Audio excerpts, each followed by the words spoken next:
السلام علیکم۔ اعوذ باللہ من الشیطان الرجیم، بسم اللہ الرحمن الرحیم۔ اللہم صلی علی سیدنا محمد وعلی آل سیدنا محمد وبارک وسلم علیہم۔ رب اشرح لی صدری ویسر لی امری واحلل عقدۃ من لسانی یفقہوا قولی۔ اس ویڈیو میں ہم نبی کریم صلی اللہ علیہ وسلم کی دی ہوئی تعلیمات کا جائزہ لیں گے، جن کو استعمال کرتے ہوئے ہم اسلامی مہینے کا آغاز کر سکتے ہیں۔ پھر ہم یہ دیکھیں گے کہ آج کل جس طریقے سے نئے مہینے کے آغاز کا فیصلہ کیا جاتا ہے، ان میں سے کون سے طریقے نبی کریم صلی اللہ علیہ وسلم کی کون سی تعلیمات کے مطابق پورے اترتے ہیں۔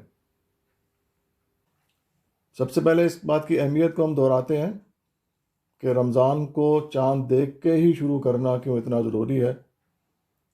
کیا کوئی شخص یہ کہے کہ میں 1 یا 2 دن ایکسٹرا روزے رکھ کے رمضان شروع ہونے سے 1-2 دن پہلے روزے رکھنا شروع کر دوں اور جب رمضان آئے گا تو اس میں شامل ہو جاؤں گا، یا عید کے لیے عید کے بعد 1 یا 2 دن روزے رکھنے کا فیصلہ کر لے انسان، تو یہ چیز نبی کریم صلی اللہ علیہ وسلم نے کلیئرلی منع فرمائی ہے۔ احادیث کی کتابوں میں اس کے بارے میں ہمیں کلیئر تعلیمات ملتی ہیں، تو یہ ہم اب پہچان گئے کہ رمضان کو شروع کرنا، رمضان کا اختتام کرنا، اسی طرح حج اور دوسرے مہینوں کو بھی ہمیں ایکوریٹلی معلوم ہونا ضروری ہے کہ اب سے رمضان شروع ہو گیا اور اب رمضان ختم ہو گیا۔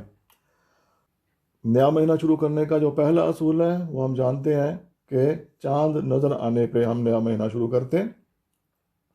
اس کے لیے ہم جانتے ہیں کہ مغرب کے وقت چاند کو دیکھا جاتا ہے، اور اس وقت ہلال اگر نظر آ جائے تو ہم 29 دن کے بعد بھی یہ فیصلہ کرتے ہیں کہ اگلا دن نئے مہینے کا ہوگا، ورنہ پھر 30 دن مکمل کیے جاتے ہیں۔ اس کے بارے میں جو حدیث مختلف کتابوں میں آتی ہیں وہ بہت کلیئر ہے، جیسے یہاں پہ ایک صحیح مسلم کی موطا امام مالک کی مثال موجود ہے کہ چاند کو دیکھ کے ہی روزہ رکھنے اور چاند کو دیکھ کے ہی افطار کرنے کا نبی کریم صلی اللہ علیہ وسلم نے ہمیں ارشاد فرمایا۔ دوسرا اصول جو ہم علماء اور فقہاء سے سیکھ چکے ہیں وہ یہ ہے کہ دنیا میں ایک ہی وقت میں سارے ہی جگہوں پہ نئے مہینے کی ابتدا نہیں ہوتی۔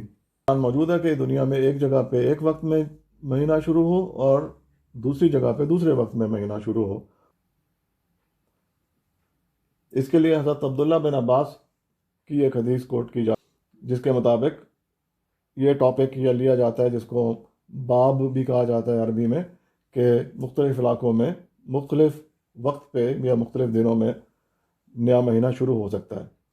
نیا مہینہ شروع کرنے کے لیے جو تیسرا اصول ہے وہ یہ ہے کہ اگر ہمارے علاقے میں چاند نہیں نظر آیا لیکن کسی اور علاقے میں چاند نظر آیا اور وہاں سے کچھ مسلمان گواہ آ کے اس بات کی اطلاع دیں کہ ان کو چاند نظر آ چکا ہے، ہم متعدد احادیث سے جانتے ہیں کہ نبی کریم صلی اللہ علیہ وسلم نے دوسرے علاقوں سے آئے ہوئے لوگوں کی گواہی کو قبول کیا اور اس کی بنیاد پہ یا تو رمضان شروع کرنے کا حکم دیا یا پھر عید کا بھی اعلان کیا۔ اصول چاند کے نظر آنے کے بارے میں یہ ہے کہ اگر چاند دن کے وقت نظر آئے تو جس دن میں وہ چاند نظر آ جائے وہ والا دن نئے مہینے میں کاؤنٹ نہیں ہوگا، یعنی اس رات کا انتظار کیا جائے گا اور پھر وہ رات نئے مہینے کی کاؤنٹ ہوگی۔ ہم جانتے ہیں کہ اسلامی مہینے کی رات پہلے ہوتی ہے اور دن بعد میں ہوتا ہے۔ یہاں پہ جو حدیث میں کوٹ کر رہا ہوں اس میں نبی کریم صلی اللہ علیہ وسلم نے فرمایا، اس کا مفہوم یہ ہے کہ مہینہ 29 راتوں کا ہوتا ہے، اس لیے جب تک چاند نہ دیکھ لو روزہ نہ شروع کرو، اور اگر بادل ہو جائے تو 30 دن کا شمار پورا کر لو۔ یہ میں اس جگہ پہ کیوں ذکر کر رہا ہوں کہ اگر ہم کسی دن کے وقت چاند نظر آئے اور اس وقت ہم نیا مہینہ شروع کر لیں تو جو اگلا مہینہ ہوگا اس میں ایک رات کی کمی آ جائے گی۔ اس لیے اس حدیث کو میں اس معاملے کے اندر کوٹ کر رہا ہوں۔ اس کے علاوہ جو بہت کلیئر فرمان حضرت عثمان رضی اللہ عنہ کا ہے کہ ان کے وقت میں دن کے وقت چاند نظر آ گیا، انہوں نے شام کا انتظار کیا اور اگلے دن عید کی۔ اب ہمارے سامنے 4 اصول آ گئے۔ ایک یہ کہ جب ہمیں ہلال خود نظر آ جائے تو بہت کلیئرلی ہمیں نیا مہینہ شروع کرنا ہوتا ہے، رمضان ہو یا شوال ہو یا ذی الحج ہو، کوئی بھی مہینہ ہو۔ دوسرا اصول یہ ہے کہ ایک دن ایک علاقے میں مہینہ شروع ہو سکتا ہے اور دوسرے علاقے میں کسی اور دن بھی ہو سکتا ہے۔ تیسرا اصول ہم نے دیکھا کہ اگر ہم نے خود